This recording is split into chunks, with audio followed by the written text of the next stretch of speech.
Alright guys, aujourd'hui on aura une journée assez bruyante, donc désolé pour l'audio. J'espère que vous allez être capable de m'entendre et que le son va pas trop piquer parce que mécanique rotatif, ça fait du bruit.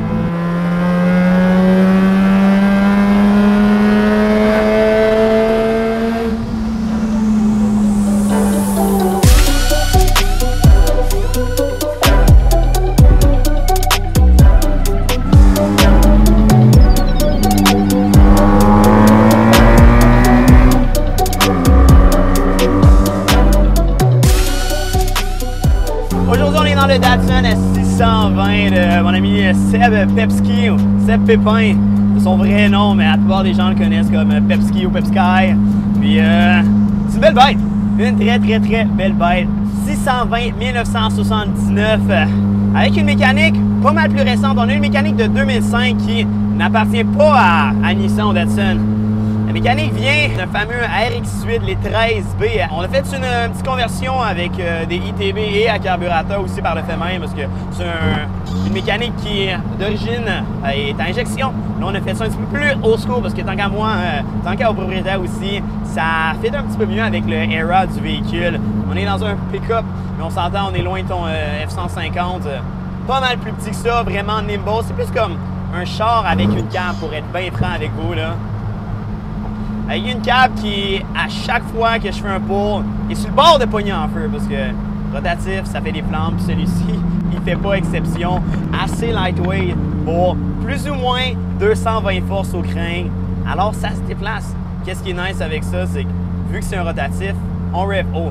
Donc, on va maximiser toute notre RPM et on va chercher toute notre puissance au bout.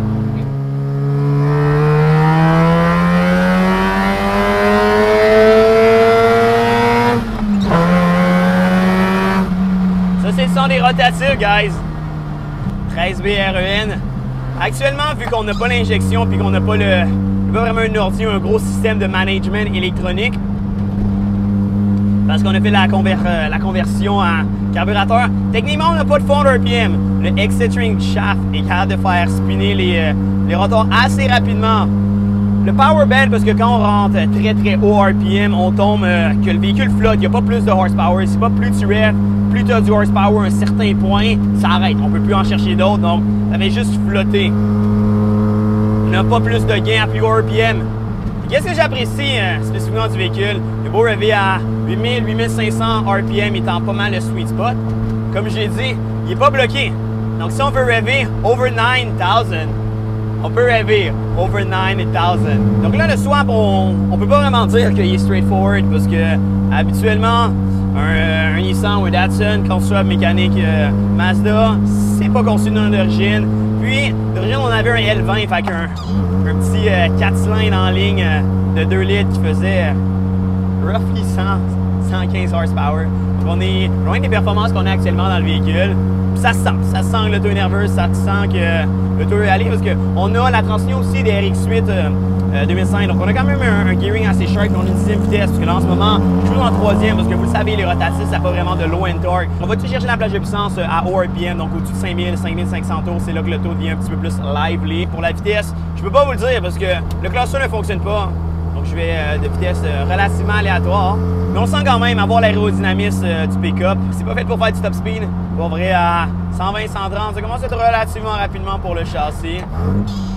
Donc c'est pas des véhicules d'autobahn, disons. On n'est pas dans un M5 F10.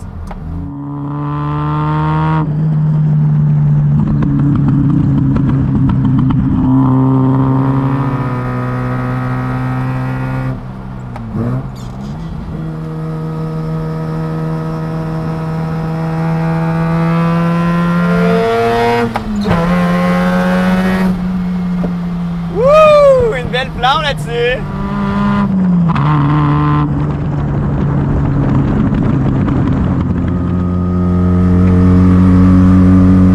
C'est fun de faire des pulls avec cette auto-là parce que le son est intoxicant. Moi, je suis vraiment quelqu'un qui pense qu'un exhaust rajoute énormément à l'expérience de conduite au véhicule. Pour vrai, je parle pas de Kevin qui a son Civic 97 Straight Pie, là. Je parle d'une bonne note d'exhaust.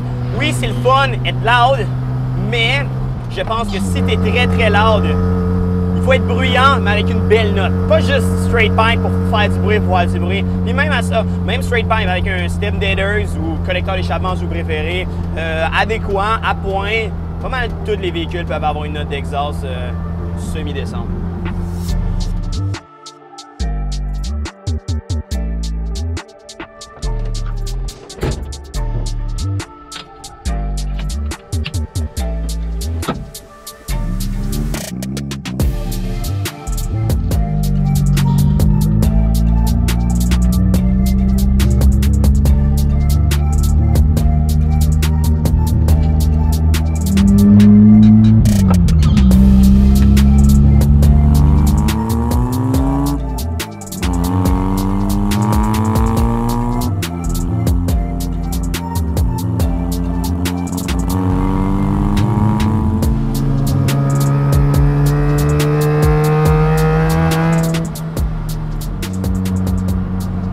Me pencher souvent, c'est que j'essaie de regarder dans le miroir du centre, parce qu'on a les deux miroirs en avant sur les ailes.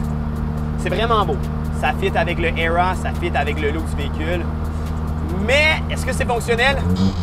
Non.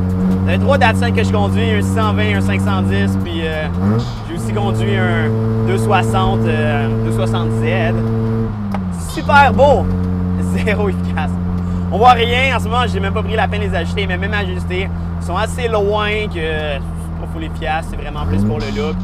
Puis le véhicule, on est dans un old boxy car, donc on voit quand même bien quand on décide de faire nos angles morts.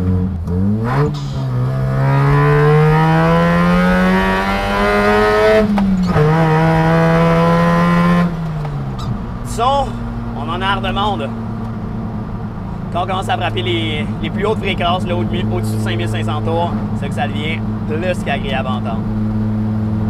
Le véhicule-là d'origine, le 620, il est sorti de l'usine chez Datsun au Japon avec un L20, donc c'est avec le 2 litres. Puis c'est le plus gros moteur, c'est comme la dernière génération de moteur, parce qu'on avait un 1.5, on avait le 1.6, 1.8, 2 litres. On avait aussi un 2.2 litres diesel, puis les horsepower, ça part de 77 horsepower pour le 1.5, puis ça va à 110, 115 horsepower pour le 2 litres et un factory.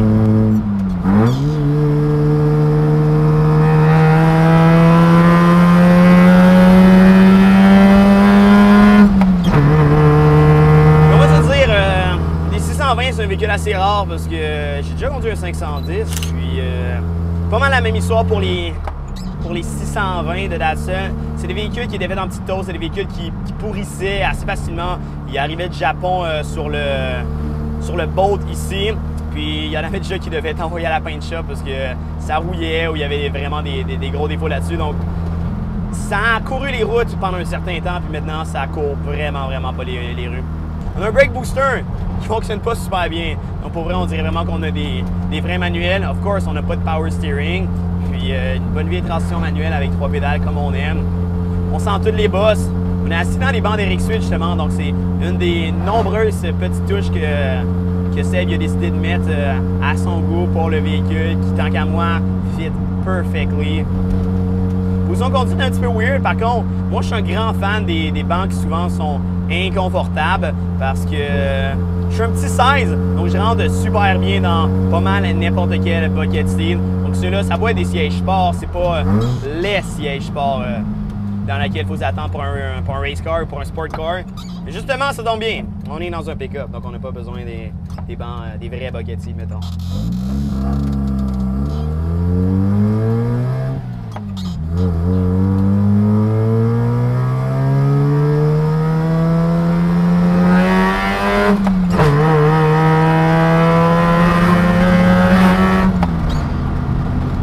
Gauge ici en avant, pas d'infotainment, on n'a pas de radio, on a juste le strict nécessaire avec le son du rotatif qui nous scream dans les oreilles. Donc on a un gauge oil, water, le voltmeter, c'est pas mal ça, on a notre RPM à gauche, puis le speedo fonctionne pas, le temp d'origine dans le milieu fonctionne pas, gauge à essence dans le milieu fonctionne pas non plus.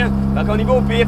On a la fuel cell, la tank à gaz en fait, qui a été relocalisée dans le bed. On a environ 35 litres qui rentrent dedans, puis Vu que c'est un rotatif, il faut rouler avec de l'huile. On roule à prémix, on n'utilise pas le système prémix d'origine des Rotary.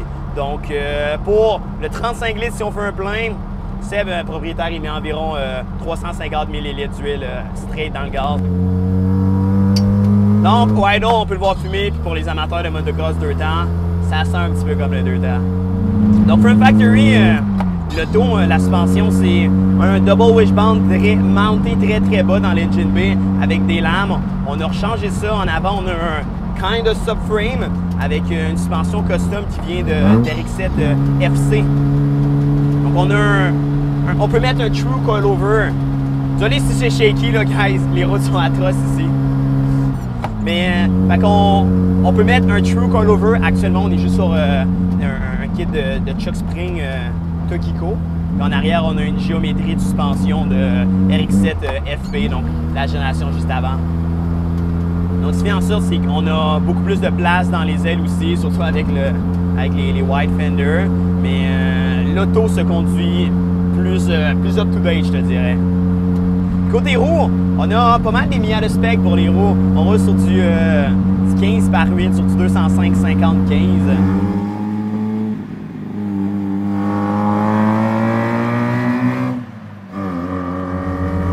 Qu'est-ce que j'aime vraiment avec le propriétaire, c'est qu'il a vraiment été créatif. Non, c'est pas lui qui a fait le swap, il a acheté, swappé, mais il a mis vraiment des touches créatives que moi j'apprécie, qui font un throwback au rotatif, dans le fond, qui a été dans le moteur. On a les bancs d'RX8, on a le rotor en avant dans le headlight, le oil cooler qui rappelle clairement Datsun, Nissan avec les ACO. On peut voir 95% des gens qui modifient énormément leur ACO. On peut voir le gros oil cooler à l'avant.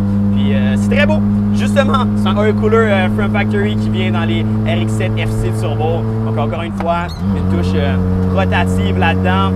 Le numéro 79, c'est pour l'année du véhicule, 1979. Le rond, ça fait un petit peu un Club Racer, donc les race cars qui avaient leur numéro dans un rond sur la porte dans ces années-là énormément.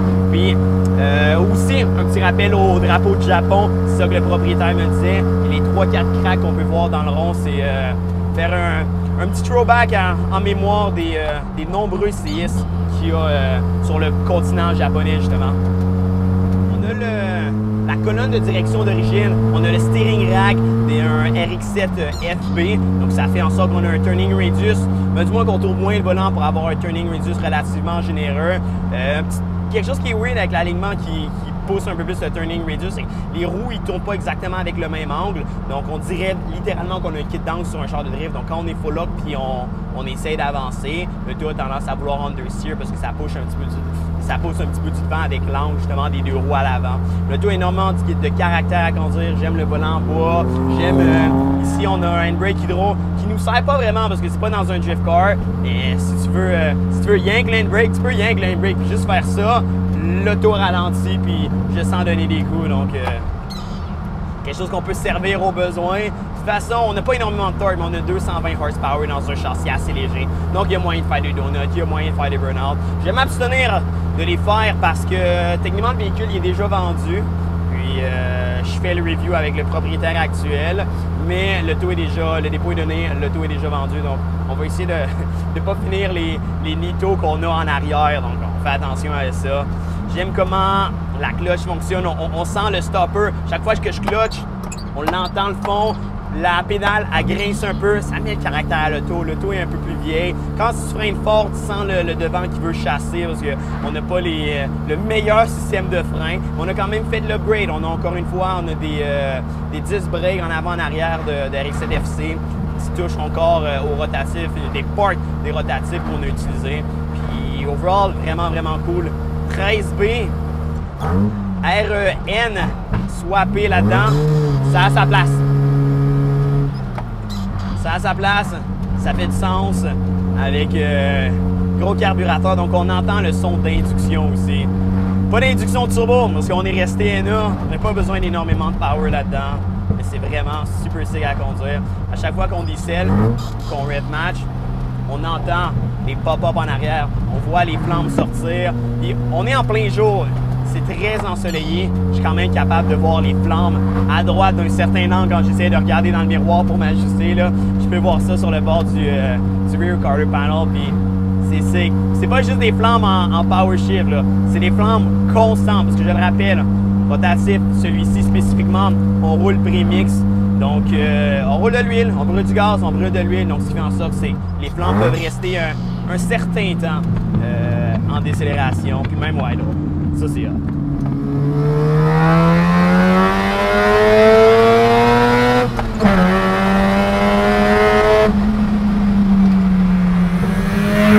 On a l'aéro custom, le front splitter, on a le rear diffuseur aussi à l'arrière, quand même agressif, avec un rainline, une petite touche que j'apprécie sur beaucoup de véhicules. C'est anodin, simplement une petite lumière en bas. J'aime les rain lights. It's my thing. J'essayerai pas de rouler à 200 avec cette affaire-là. Le gearing le permet, le power, peut-être, l'aérodynamisme, pas mal moins. Puis, suspension alignement, c'est peut-être ce qui pourrait être le plus laborieux overall.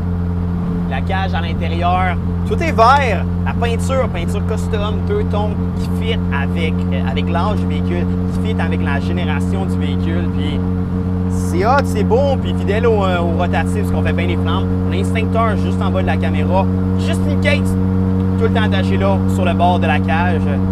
Parce qu'on sait jamais, si vous avez un race car, si vous avez un swap, guys, je vous le recommande. Si vous avez un rotatif, je vous le recommande encore plus, parce que ça fait des huge flames.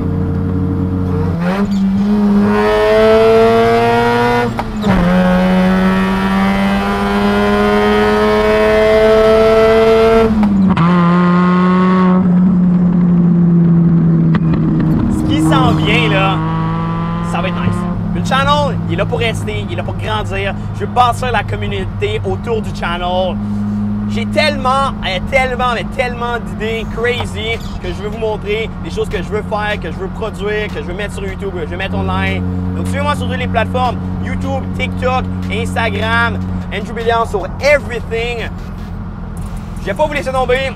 Je vais faire de quoi d'assez sick, d'assez unique, à ma façon, à ma sauce. Des vidéos made in Québec pour vous. Puis guys, restez à l'affût, des affaires vraiment sick qui s'en viennent. Merci d'avoir écouté la vidéo jusqu'à la fin, c'est super apprécié. Je vous aime guys, peace out.